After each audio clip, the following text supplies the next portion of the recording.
i malima i velikima, i bogatima i siromašnima, i slobodnjacima i robovima, dade žig na njihovu desnu ruku ili na čela njihova, te da nitko ne može ništa kupiti ili prodati.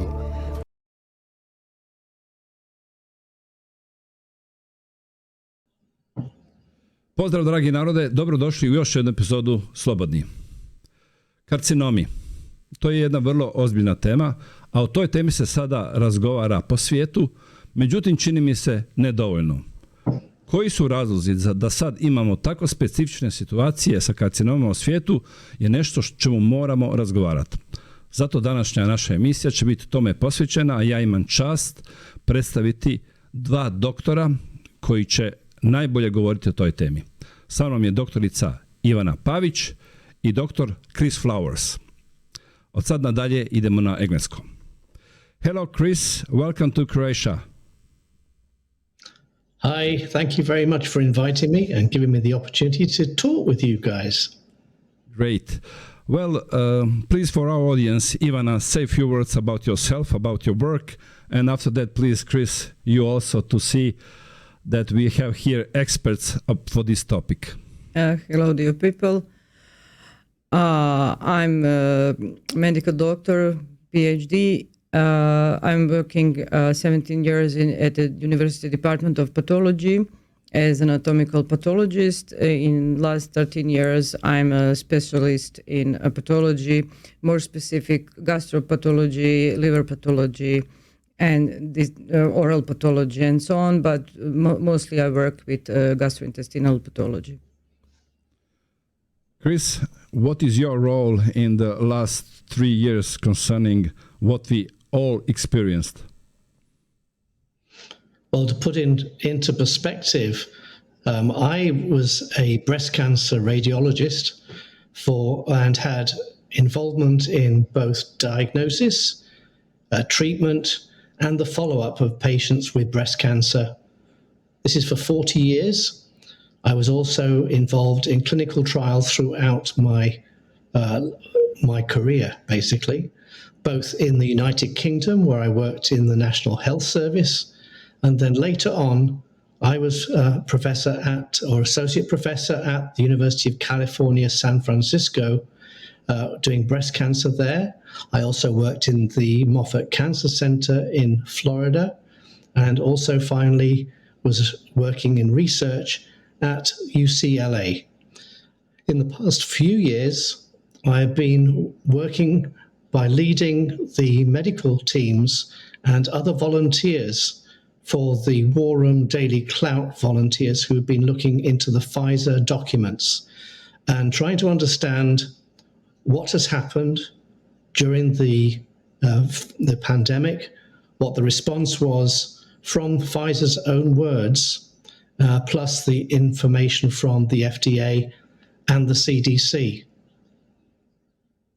Great. Well, you were in a huge team, and this team has lots of topics, but we will now focus more on your part. And can you explain us exactly what you found in these Pfizer documents? Yeah, so the Pfizer documents really shows that there was a cover-up in the serious adverse events. What we're talking about here is things other than pain in the arm, a fever, this sort of thing that is common after any form of injection in the arm.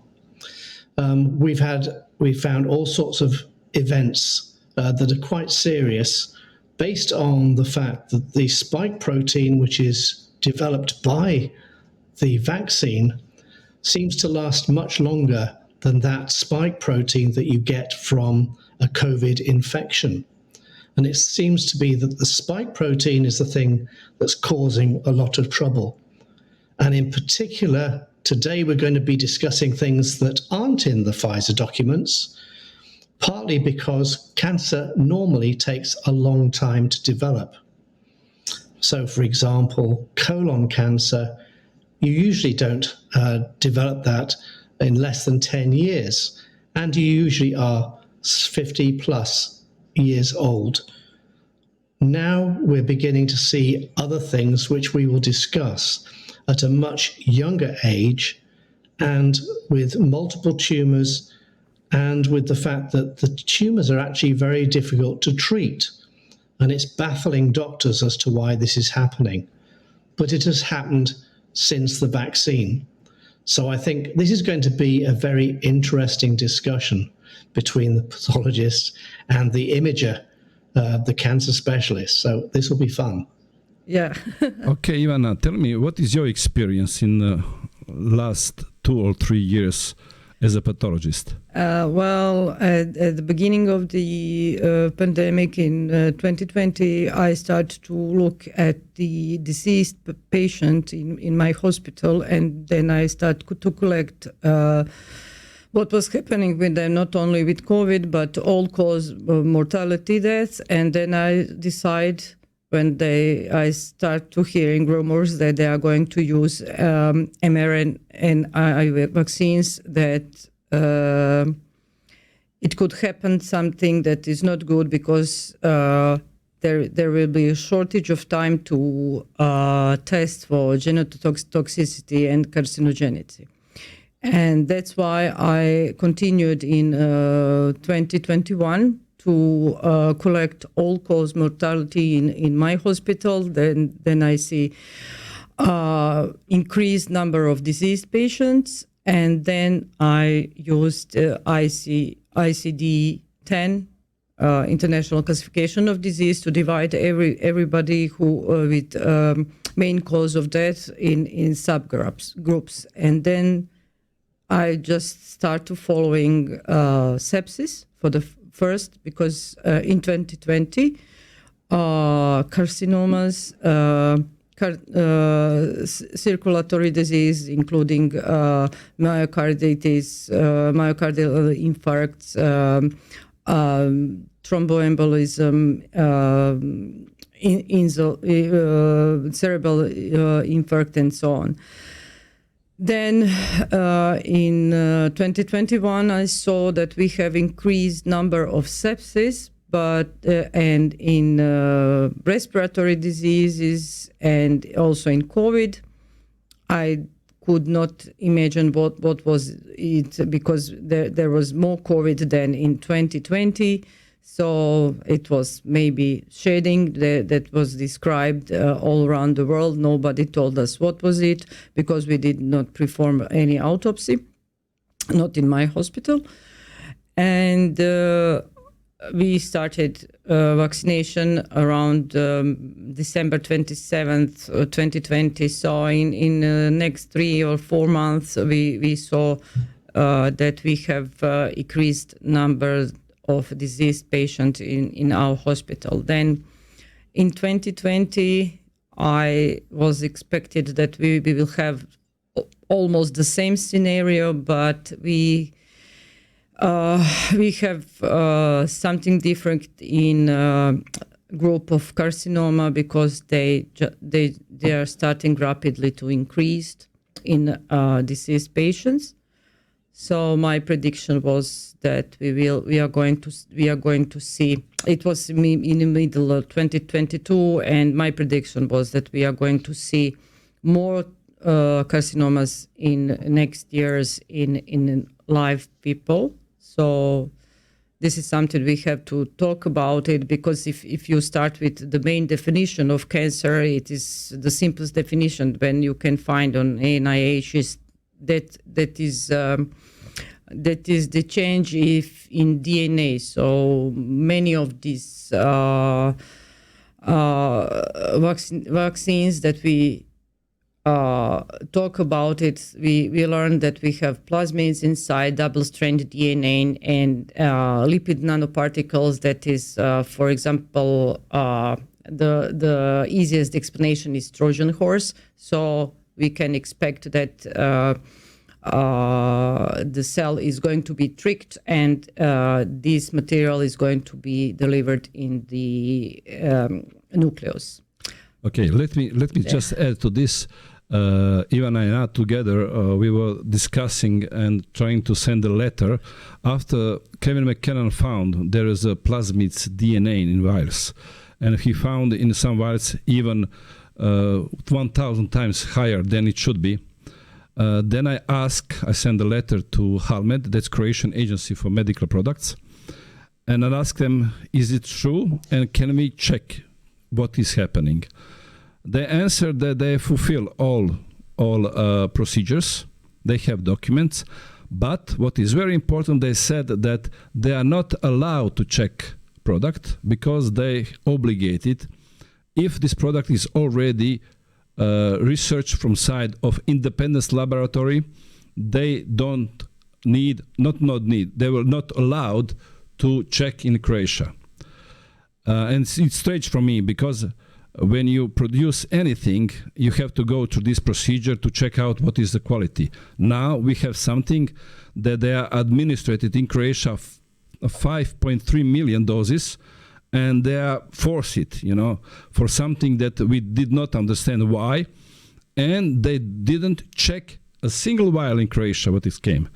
And it's interesting because I know from experience from others, the same thing done all other agencies.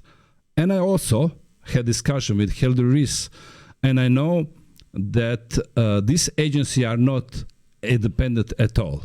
And that's very important for this because you mentioned that there is a plasmid DNA in the vials.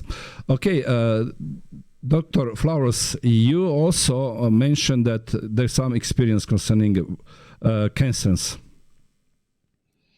Yes, indeed. But before I talk about that, I'd like to just go on to this thing about the plasmid DNA fragments that's in the vaccine that everyone's been given. During the clinical trial, they used a special type of DNA, which was like the swabs that we used to have done up our noses. It's called PCR, and that's how they developed the vaccine used in the clinical trial. But they could only do small quantities of it using that technique. So they had to come up with another method of manufacture. This uses the E. coli, which is a gut bacterium, and they use that to make multiple copies of a circular ring of mRNA. And they modified it to make it attach more easily with something called pseudouridine, which just happens to be a type of amino acid, so that it could get into the cell more easily. Now, when the manufacturer occurs, they're supposed to remove any of the excess DNA. They're supposed to put DNA proteinases, the basically enzymes that clean the product.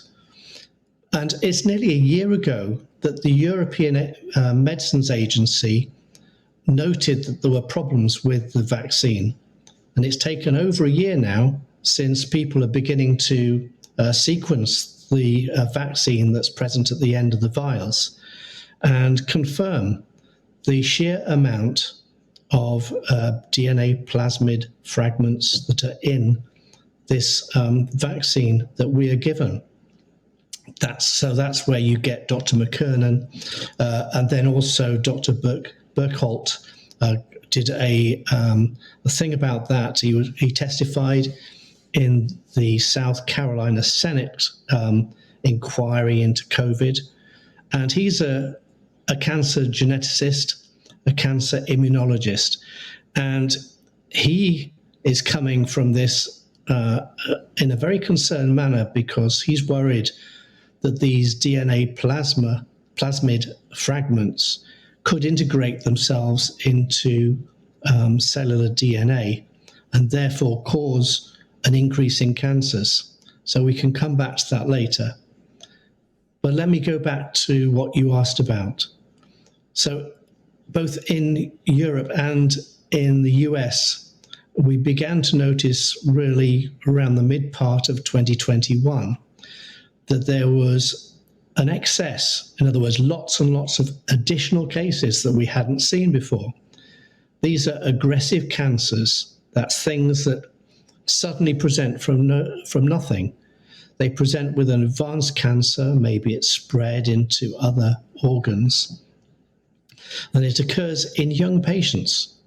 in age groups that we never saw before, that we're seeing now. And I'm sure, Ivana, you can, Dr. Pavic, you can confirm what you've been seeing is that we're going for these younger patients who are getting it. They're growing quickly and they're difficult to treat. Yeah. Okay, this cancer topic is very complex because you have to see the wider picture. The prediction for year 2022 and 2023 before pandemic, we had the prediction was that all cancers are going to be decreased, especially colon cancer, breast cancer, bladder cancer, prostate cancer in men. Only the pancreatic cancer is different, and it could increase in cases. So it was very interesting to hear in first part of 2022 our minister to say that we are going to face epidemic of cancers. So it was something that they knew and they saw, and nobody told us. And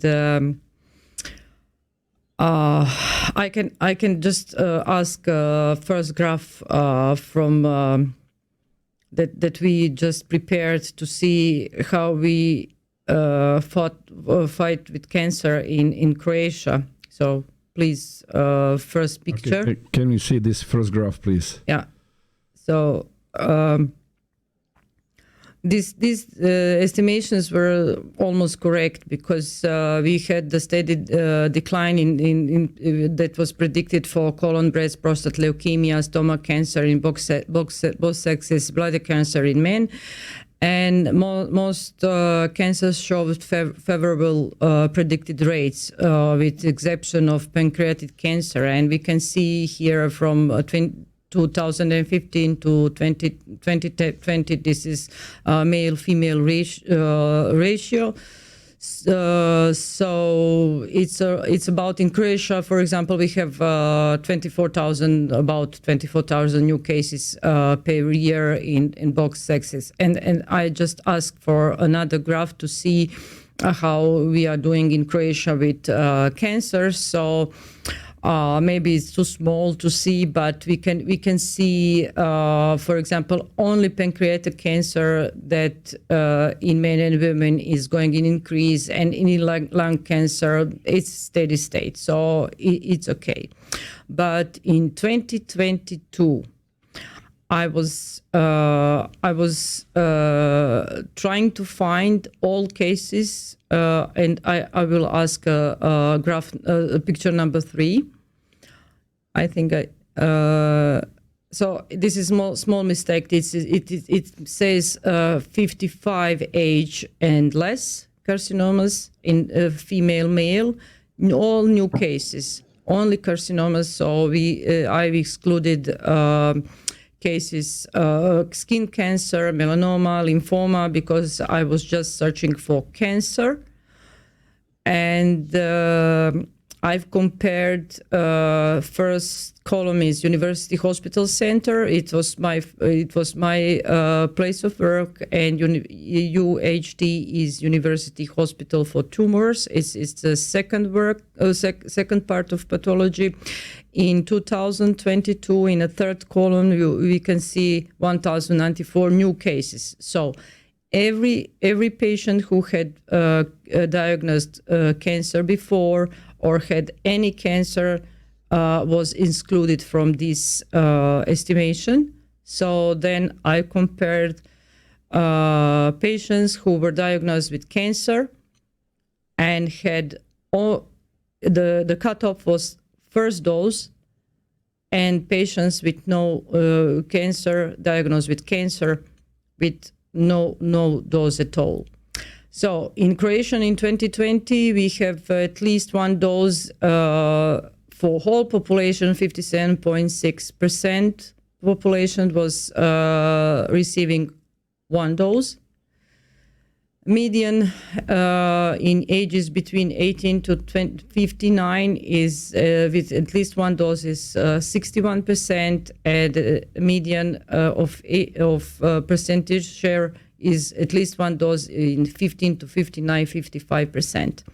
So patients diagnosed with cancer received only one dose.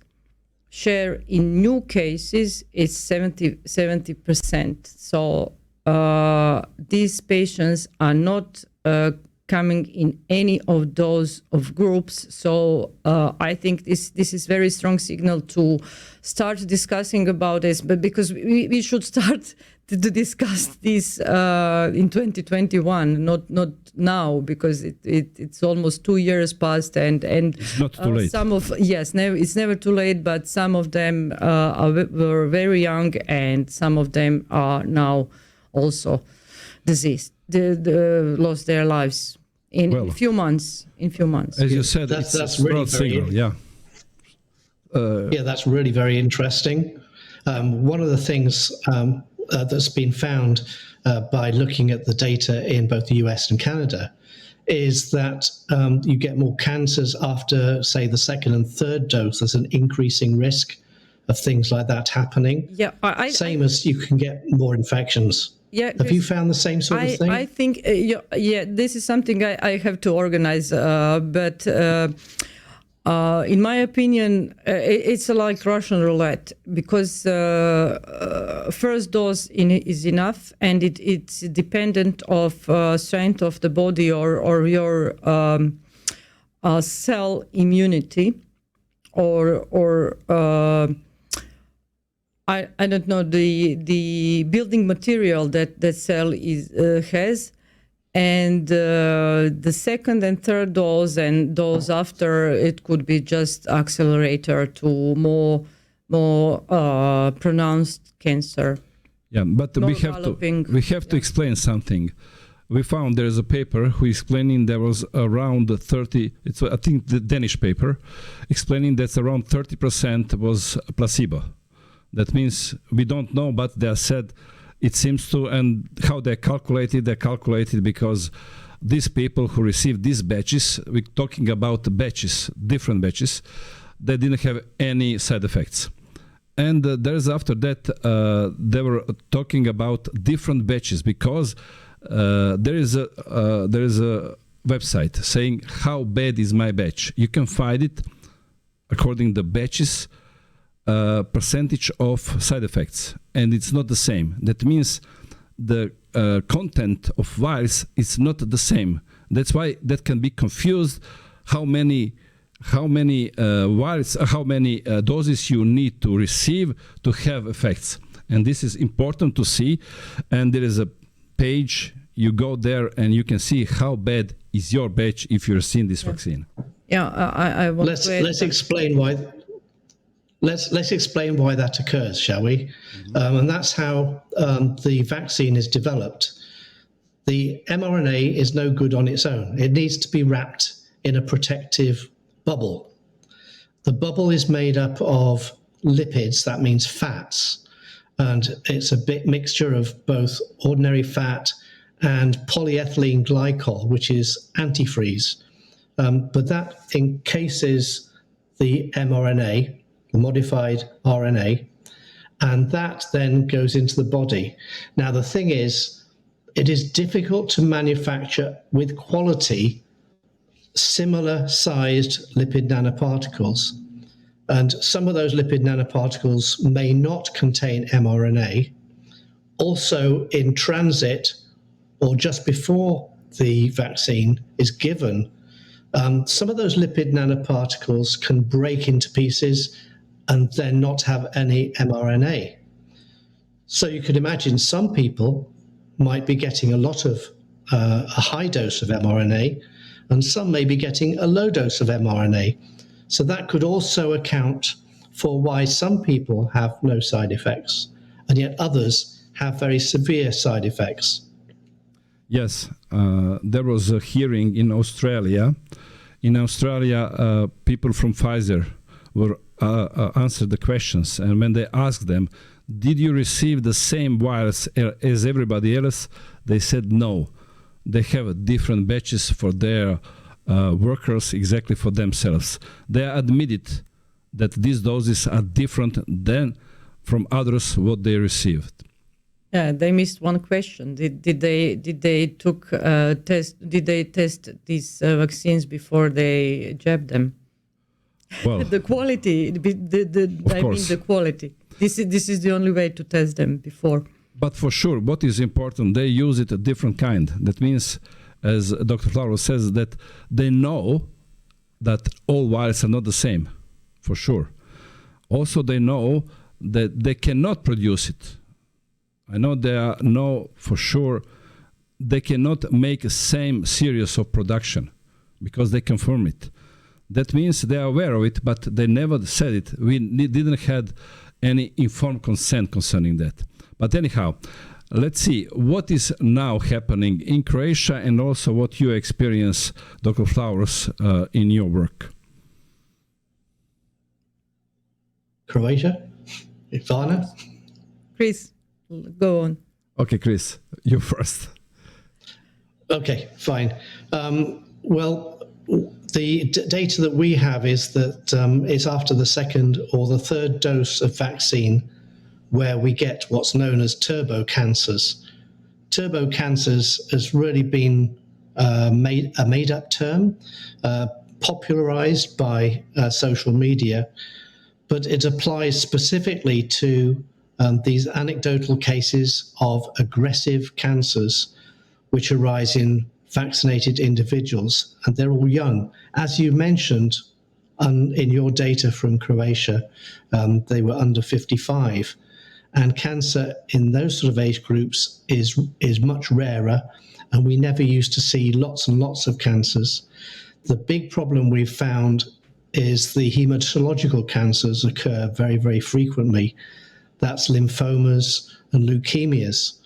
And it's postulated that it is due to the change in the IgG from IgG1, which attacks abnormal cells, compared with IgG4, which are basically tolerating antibodies. They help you recognize normality, your own cells, if you like.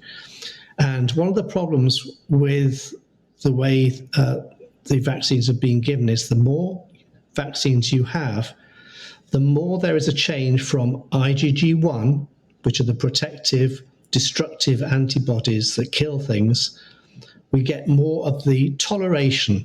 So in other words, you can have spike protein factories going on in your body, and the body tolerates it. The IgG4 basically is saying everything's okay. So you get an abnormality in a cell that starts to grow abnormally. That's the start of a cancer, and the body's recognizing it as itself.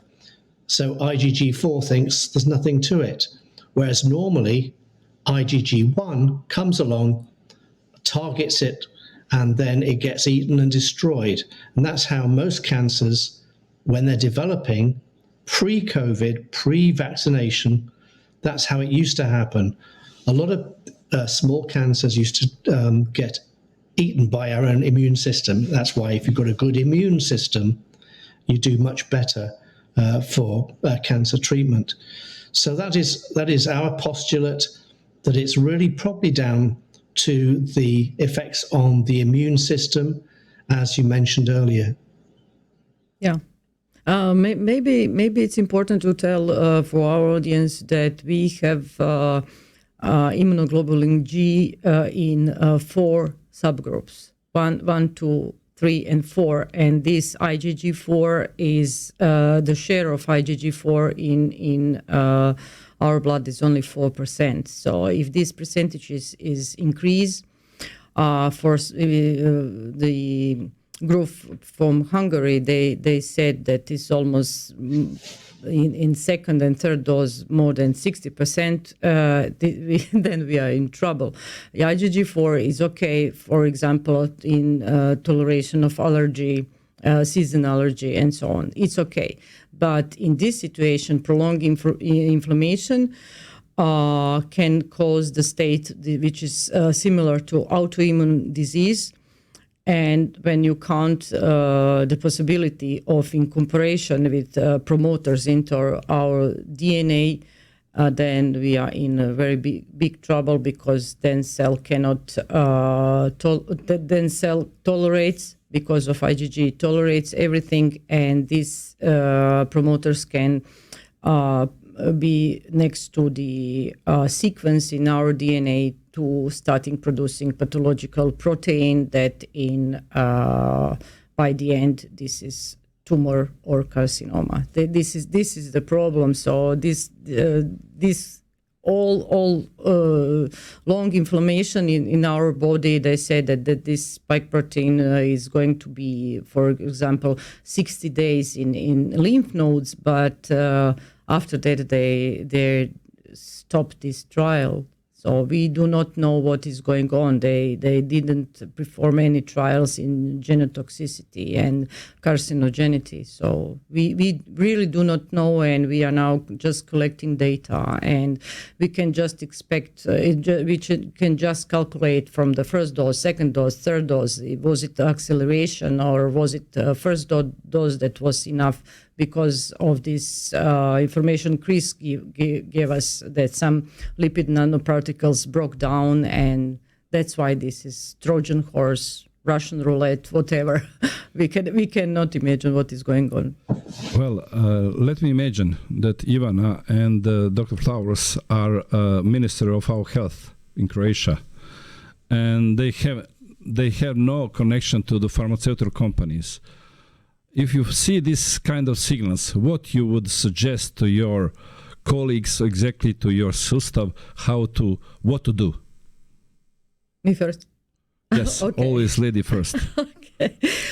Okay. So I would collect all data from, 15, 20 years about the cancers, and we know that in cancer cases, we know that we have about 27% of deaths in Croatia is from cancer. So if in this group you can see increase, or in a group of live people, you can see increase of new cancer cases, or even in decrease in age groups. This is very important to emphasize, because we do not expect to see, as Chris already said, that we are going to see many cancers in people that are 55 or younger. So in this group that I was investigating, we had one young guy that he was born in 2005. So for me, it's devastating to see. This is not usual that you can expect, for example, hematological cancer, but it was not hematological origin. It was epithelial origin, so we call it cancer. So, Dr. Flowers, what would you suggest? Well, if I was one of your regulators, I'd have been extremely concerned right from the start. Number one, this is a brand new platform. A platform just means a different type of way to produce a drug. The lipid nanoparticle mRNA platform has been researched for over 30 years, and it's known to be extremely dangerous platform because of the fact that you can't control where these drugs go. The lipid nanoparticles cross every single protective barrier in your body. So the blood-brain barrier, which normally protects your brain from getting any nasty chemicals in it, these lipid nanoparticles cross that blood-brain barrier and can get into your brain. And that has been demonstrated on some of the post-mortem studies showing spike protein throughout the brain. But also it can cross the placenta. It can get into babies. That's why when the original clinical trial was going on, Pfizer actually said that the subjects who were in the trial should not be pregnant or get pregnant during the trial, because they knew that this was going to be a problem. It crosses into the baby, and that has been shown now. It crosses into breast milk, for example. And so you've got to be really careful if you've been vaccinated recently and you're breastfeeding your child, because you can pass on that stuff into your baby. So extremely dangerous. But also, the main concern I had, and looking through the data, was the basic lack of normal safety trials that are done. It's called phase 1. Phase 1 trials normally take 5 to 10 years. You have to be absolutely certain you're not going to harm the patient by doing what you're proposing to do. And this was shortened with just a few patients over a very short space of time, and a few rat studies for distribution of where the lipid nanoparticles went. And basically they moved straight on into a full-blown clinical trial, of which they were using one process, but then after that they did the bait and switch and gave us this different process, which has these contaminants that we talked about right at the beginning. So I would stop the program immediately. I don't think we should continue until we've got far more information. I'm very concerned that all these new vaccines that they're developing now, they're developing using the same platform without ensuring that this platform is a safe platform, modifying the LMPs so that they don't go into the brain, for example, or cross into across the placenta to a baby that's developing in the womb. So for all of those reasons, I would have to say, stop right now, no more. Can I say something? Of course. In May this year, I had a meeting with the head of health control quality in our hospital. And I gave them my results because I did it in last 2.5 years, and I asked them to see them and to analyze them and then give them explanation how I came with these results. I sent Chris some things and he can see it. Then I just calculate with mathematical method, statistical method, and the head of this health quality assurance, she just looked at me and said, okay, I'm going to send it to the head of the hospital, and if I was in possession of this kind of document, I would probably run to the Ministry of Health and said, stop it, something is very wrong here. But a month and a half later, I was giving my presentation also in Croatian Academic of Medical and Arts in Zagreb, and did it in 15 minutes and just expressed during this presentation my concerns. Also mentioned this testing of 30,000 healthy workers, that they were jabbed 2 times and boosted, and then they just get sicker and sicker. And after that I mentioned IgG, also IgG4, and Kevin McKernan, what he finds by sequencing these vials. And nobody asked me any question. Everybody just looked at on the floor. Maybe some of them did not understand me, but there were sure some of the audience that are very good experts in science, especially in PCR and in genetics, and nobody asked any question. And after that, I came to Croatian Parliament. In Croatian is Hrvatski Sabor. So then I talked there, and nothing happened. What is happened going on? Something happened. Just 10 days ago, the chief of Croatian Agency for Public Health says that there is a new vaccines. They bought 104,000 doses. It's for new variant. And they are suggesting even to pregnant women. Yeah. And what is very important to say, they didn't tell us that was tested only on rats. They said they are very effective, but we know that it's not the truth, and they don't talk about these unpleasant situations. I think, well, maybe it's important to say that here we are people who trust in science, and Dr. Flowers, you had some experience with virus also. Yes, we did, and that's already been used in testimony showing that the DNase plasmids are present and causing a lot of contamination of the vaccine. So it's confirmed in multiple continents, both in Germany and in North America. So it's not just one person, it's multiple people. So, and multiple labs of secure vials. So they know that they've not been tampered with, but these are real results. So we have to, as scientists, we have to question everything always. So whatever the orthodoxy is, whatever the narrative that's going on at the time, scientists always question that.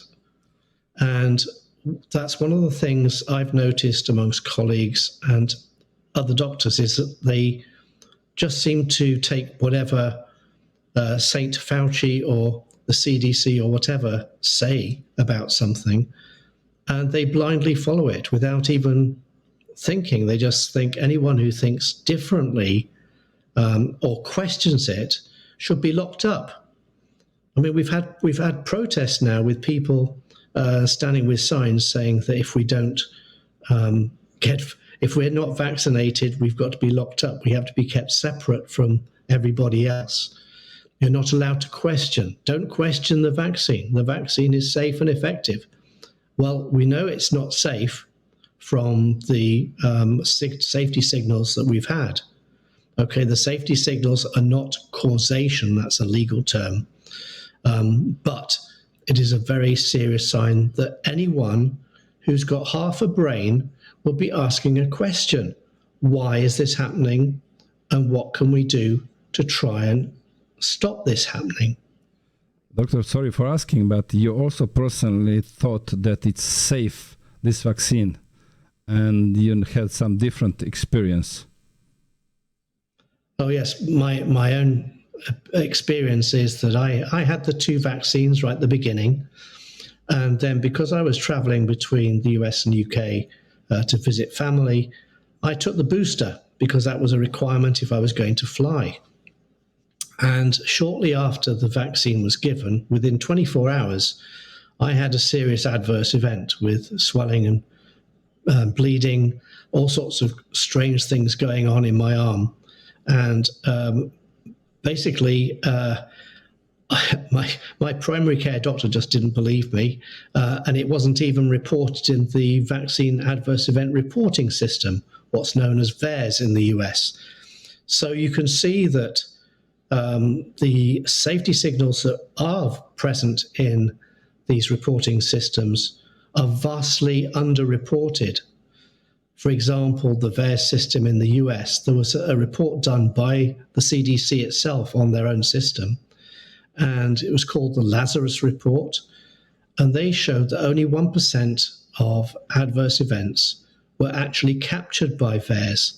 So whatever number it is, you need to multiply it by almost 100 just to get a better feel for the number of serious adverse events there really are. And I think a lot of people don't realize about reporting systems and are maybe reluctant to report them. But it's really, really important, because otherwise, how do we know what's going on with these vaccines or any other treatment if you have an adverse event? the medical profession need to know so that they can advise others. That's part of informed consent. You want to know, how safe is this? Is this something that I should take? What are the potential side effects? I have to weigh the balance of risks versus benefits when I, as a person, am taking it, but also I, as a doctor, am administering that treatment. I need to know whether it's worthwhile to offer the patient that intervention or not, because the intervention may be far more harmful than the actual event, the outcome that a person is expecting or wanting. So this balance of risk versus benefits is really, really important as a medical professional.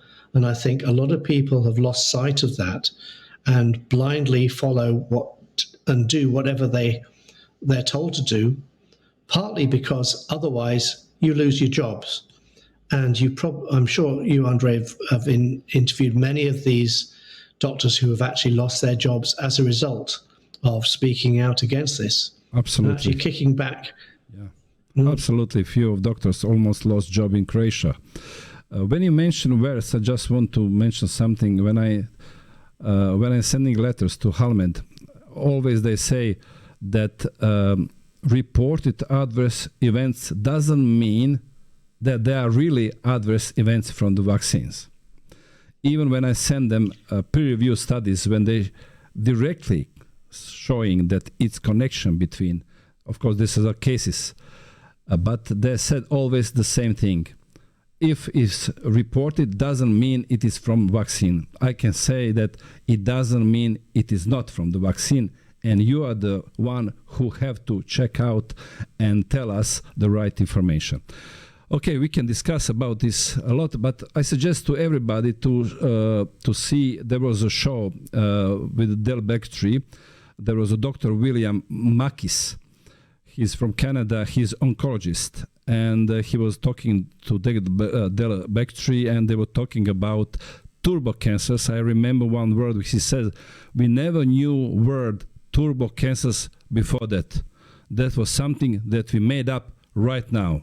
And he also said that he has experience with a 12-year-old girl who had turbo cancer, and in 6 months she passed away, unfortunately. And there was other cases, even one that from the moment that they found one cancer, he spread all over the body in 10 days. And I strongly suggest to everybody to show this, to see this show. Can you tell us for the end what we can suggest to people who are now already vaccinated, who didn't know about this information, and they are now, of course, afraid because, as you mentioned, both of you, this is a long-term something. That means we can expect in the future result from it. What you can suggest to them? Well, for example, our regulators that were following this administration of jabs, they told us that the side effects are going to be small fever, some pain of the site of the jab, and so on. But these are very, very short-term effects. We can have short-term effect and long-term effect. I can suggest to every person who got tricked, or I don't know, was invited to took a jab, to go to his GP and to talk to this doctor and to ask him to just to make some exam on them, maybe just to follow this oncological profile, because everybody who is in medical practice, we know that solid tumors should have some time to develop. But in terms of these new findings since early in this year, in 2020, by Kevin McKernan and so on, it could be possible that these jabs cause this, but also because no one was tested before this jab that has a tumor, it could be the tumor developed before. So it was not very wise to put everyone in the world, all humanity, under the risk to cause some cancer, or a person who has already has a cancer that was not discovered and that was not diagnosed, to put them in a higher risk.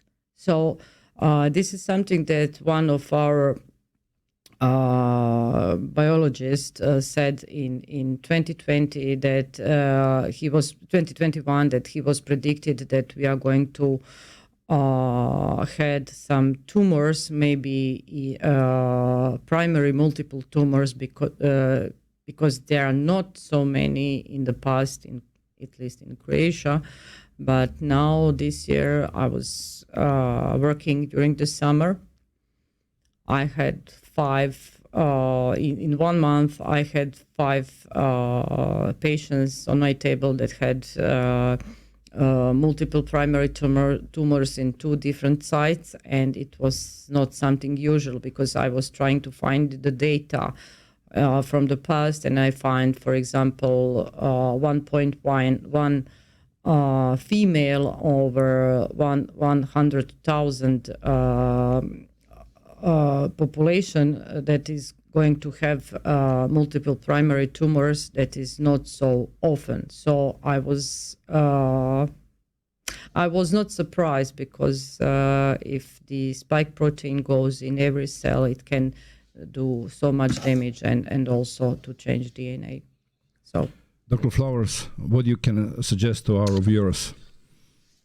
Yeah, well, the big problem from my perspective is the spike protein and spike protein disease. Some people call it long COVID, but spike protein from the vaccine hangs around much longer than spike protein from an infection with COVID virus itself. And a recent paper showed spike protein inducing what's called hyperinflammation, using the toll-like receptor pathways, which they got evidence from patients who got lung cancer that this spike protein from either infection or from a vaccine accelerates the disease, and they all had severe outcomes. So there is scientific data that the spike protein is causing problems. So what can we do about that? The good news from a Croatian point of view is, from what I understand, is that a lot of you may have only had 1 dose of vaccine, and I think you are very lucky if that's the case. For those of you who had more than 1 vaccine, then you are more likely to have some spike protein hanging around. And the question is, how do you get rid of spike protein? There are a number of people looking at that, including Peter McCulloch, for example, and there are 2 basically. I'd like to leave you with 2 different sites that you could look at. The first is flccc.org. They have developed a large number of support systems, support medication you can take, natural medicines or recommendations for natural medicines that you can take that will help to reduce the load of spike protein in your body. The same with the other is the Wellness Company, and they've got a spike protein detox product that they can sell to you as well. And I'm sure they'll be readily available to send to you in Croatia. So I think the most important thing is, A, don't take another vaccine, not one of these that are giving you spike protein, but also consider, especially if you've got brain fog, you're a bit lethargic and things like that, that is potentially evidence that you still have some problems with the spike protein, and that you should consider some of these natural methods to help reduce spike protein itself. And I think you should be safe using that sort of treatment. Yes, and I would add also that you can find on Truth for Health from Dr. Lee Vliet, and you can find it in my show. There is a link, and you can find also some remedies who can help you to get rid of the spike. Thank you, Dr. Ivana. Thank you, Dr. Chris. Well, it was pleasure, and I think this is very important topic, and we have to continue because, as we know, this is a long term, and in the future, then we will see really result from it. Evo, dragi narode, čuli ste što misle doktori. Dakle, doktori koji nemaju interes osim govoriti istinu. Postavljaju pitanja. Zašto neko od naših autoriteta ne postavlja ovakva pitanja? Zašto okreću glavu na drugu stranu? Zašto nam ne nude dokaz da nije ovako? Samo šute i nastavljaju dalje propagirati ovaj proizvod. Propagiraju ga čak i trudnicama. To je proizvod za nešto što već sad svi znaju da je manje opasno od gripe. I gurati nešto što je ovako potencijalno opasno za tako benignu bolest za koje postoji i uspješna liječenja nema smisla. Zašto to rade? Ne mogu vam dati odgovor. Znam samo kad god im pišem da se formalno izvuku sa nekim rečenicama, floskulama uglavnom, bez ikakvog posebnog dokaza i distanciraju se od bilo kakve odgovornosti. Njihov posao je da budu odgovorni i da se brinu o našem zdravlju, ne da ja kao laik moram tražiti da se takva pitanja otvore sa strahom da u budućnosti ćemo uistinu imati opasne posljedice od ovakvog eksperimentalnog proizvoda kojeg nikada do sada u povijesti nismo upotrebljavali i nitko ne može reći što će nam donijeti na dugi rok. Nadam se da vam je bila zanimljiva ova emisija, nadam se da vas nije toliko zabrinula. Vi koji ste zabrinuti, potražite pomoć, postoji, može se pomoć, samo potrebno je da osvijestite, da prihvatite i da krenete rješavati problem, jer negiranje problema samo ga produžava. Hvala vam lijepo na pažnji i vidimo se uskoro u još jednoj epizodi Slobodnog. Nitko vas neće natjerati da se poklonite zvijeri, učinit ćete to svoje voljno, odbacujući vjeru. Bićete laka meta za zvijeri, jer se niste podredili vjeri. Ako se ne podredite vjeri, podredit ćete se zvijeri. Toliko ćete se suobličiti sa ovim svijetom, da nećete ni prepoznati da ste u zabludi. Biće to najveća demonska prevara ikada i pravedno zaslužena osuda nad nepokajanim grešnicima. Gdje su svi oni koji su nas liječili, zakletvom iz mrtvih dizali, svojom šutnjom ste nas izdali. Gdje su svi oni koji su nas liječili, zakletvom iz mrtvih dizali, zar su nas i oni izdali? Gdje su svi oni koji su nas liječili, zakletvom iz mrtvih dizali, svojom šutnjom ste nas izdali?